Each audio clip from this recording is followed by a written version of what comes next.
So let's see this question. This question says if the constant term in the binomial expansion is minus 84 and the coefficient of x power minus 3l is 2 alpha into beta where beta is negative is an odd number, then alpha l minus beta. So again the concept used is general term. पूरा question general term पे ही based है.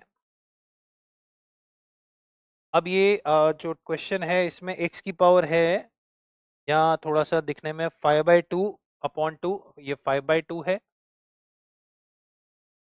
Upon 2 और यहाँ पर 4 upon x power L है minus 4 upon x power L है और power है 9. चलिए, so if the constant term in the binomial, तो अब जनरल टर्म लिखते हैं. जनरल टर्म हमारा होगा 9c(r) minus 4 x power L R और x की पावर 5/2 अपॉन 2 9 माइनस आर. अब यहाँ से जनरल टर्म हम निकाल लेते हैं x की, जो आएगी 9 माइनस आर इंटू 5/2 और माइनस एल आर, ये हमारा होना चाहिए 0 कांस्टेंट के लिए. If the constant term in the binomial expansion is, अब वो कांस्टेंट टर्म की वैल्यू भी दे रखी है. अब वो वैल्यू क्या आएगी वो देखते हैं. एक इक्वेशन तो यहाँ से बनी. अब अगर r की जो भी वैल्यू आएगी तो यहाँ से हमारा कांस्टेंट टर्म आएगा माइनस 4 पावर r, ठीक है, 2 पावर r माइनस 9, ये इक्वल टू माइनस 84 है. यहाँ से दिख रहा है r ऑड आएगा कुछ तो.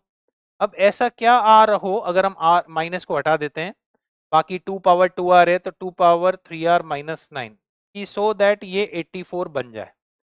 तो यहाँ पर थोड़ा ट्रायल एंड एरर से अगर हम देखें तो साफ साफ दिख रहा है कि r इक्वल टू 3 सेटिस्फाई कर रहा है, क्योंकि 3 पे 9c3 है. 9c3 हमारा होता है 987 अपॉन 32, तो 12 7 84, तो यहाँ से r3 आ गया. अब r3 यहाँ पर डाल के हम l निकालते हैं. कितना आएगा 9 माइनस 3 6, तो ये 15 हो गया इक्वल टू एल आर. तो एल आ गया हमारा 5, एल 5 आ गया, आर 3 आ गया, तो हमारे पास इंफॉर्मेशन है.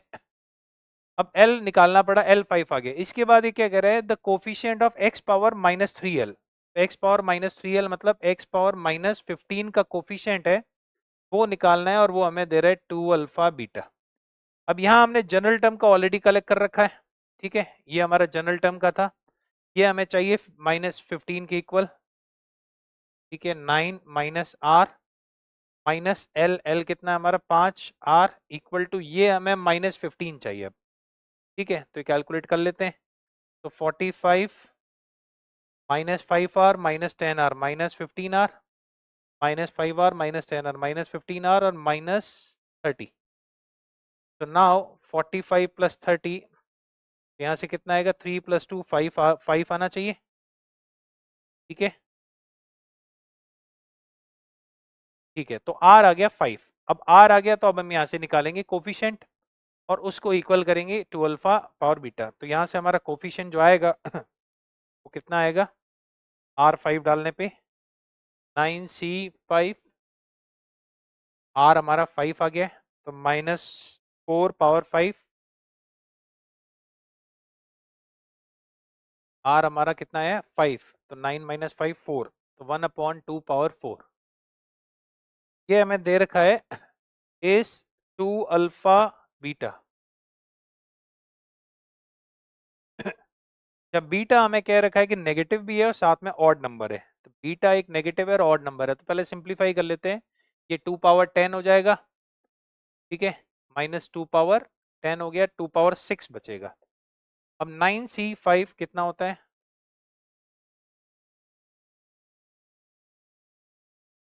5 फैक्टोरियल कटेगा, बचेगा 4 3 2, तो 4 दूनी 8, 3 3 9, 7 21. तो ऑड नंबर अगर हम ध्यान से देखें इसको अलग कर लेते हैं, बाकी 2 को इसके साथ अलग कर लेते हैं. 7 21 और 3 3 एकम 3 दूनी 6, 63. तो 63, तो देखा जाए तो हमारा अगर अल्फा देखें तो 7 आ रहा है, बीटा अगर हम 63 कह सकते हैं. अब हमसे पूछ क्या रहे, alpha, alpha into alpha into L, L 5 था माइनस बीटा, इसका मॉड लेते हैं तो 35, ये कितना हो गया 40 50 60 माइनस 28, और मॉड लेने के बाद 28 आना चाहिए आंसर। एक बार चेक करते हैं आंसर फोर्थ का हमारा। एक सेकेंड, प्लस माइनस में हमने, अच्छा बीटा तो नेगेटिव है ना, माइनस आएगा, सॉरी, ये हो जाएगा प्लस हो जाएगा ना, सॉरी। तो ये आएगा हमारा 35, और 5 और 3 8, 7 6 12, 128 आना चाहिए। फिर कुछ गड़बड़ कर ली क्या, सॉरी 128 क्यों आएगा, सॉरी सॉरी, 5 और 3 8, अच्छा सॉरी 35 को मैं क्या कर रहा हूँ, ऐड करना है 35 को, बार बार इसको क्यों कर रहे हैं, 5 और 3 8, सॉरी 98 आएगा। मैं उसको पता नहीं इसको क्यों ऐड कर रहा हूँ, कई बार हो जाती है जल्दबाजी में मिस्टेक्स, चलिए anyway. So the answer here will be 98. Clear. थोड़ा कैलकुलेटिव क्वेश्चन था प्रीवियस ईयर का, बट अगेन इस तरह के क्वेश्चन काफी पूछे जा रहे हैं एग्जाम में, तो प्लीज इसकी प्रैक्टिस करें आप।